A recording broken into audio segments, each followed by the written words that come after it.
Hello everyone, কেমন আছো সকলে? আশা করি মায়ের দয়ায় সকলে ভালো আছো। ভিডিওটা কেউ স্কিপ করো না, পুরো ভিডিওটা তোমরা দেখতে থাকো। গত দুদিন আমি তোমাদের কোনো ভিডিও দিতে পারিনি, কারণ আমি বাড়ি ছিলাম না।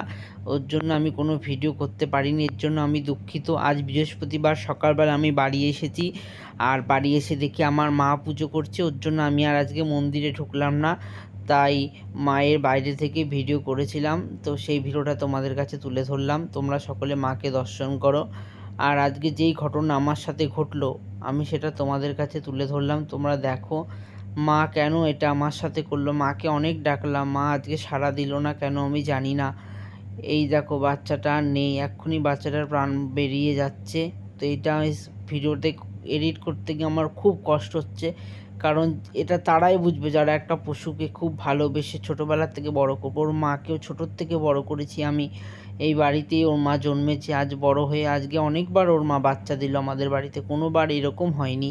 তো এইবার এই দুটো বাচ্চা তুলে একটা বাচ্চা, ছোট বাচ্চাটা কদিন আগে মরে গেল। সেইটা তোমাদেরকে আমি আর বলিনি যে এই বাচ্চাটা বেঁচে আছে। এইটাও আজকে দেখো হঠাৎ করে ঝিমাতে ঝিমাতে মরে গেল। কি হয়েছে কিছুই আমি বুঝতে পারলাম না। আমি দুদিন কেবল বাড়ি ছিলাম না, দুদিন আগে আমি ওকে দুধ খাইয়ে ওর মায়ের কাছে দিয়ে গেলাম। ও নিজে নিজেই ওর মায়ের দুধ খাচ্ছিল। তার জন্য আমি ভেবেছিলাম এ মনে হয় বেঁচে যাবে, কারণ এর আগের বাচ্চাটা কিছুতেই দুধ খেতে পাচ্ছিল না, শুধু ঝিনুকে করে আমি খাইয়ে দিচ্ছিলাম। কিন্তু আজকে সকাল থেকে দেখি এই বাচ্চাটা একদমই নড়াচড়া করছে না, হাত পা পুরো ছেড়ে দিয়েছে। তাও আমি ঝিনুকে করে দুধ খাওয়ালাম, জল খাওয়ালাম, তারপরে দেখি মুখ দিয়ে গ্যাসলা বেরিয়ে এরকম ছটফট করতে করতে বাচ্চাটা মরে গেল। ডাক্তার ডাকারও সময়টুকু বাচ্চাটা দিল না।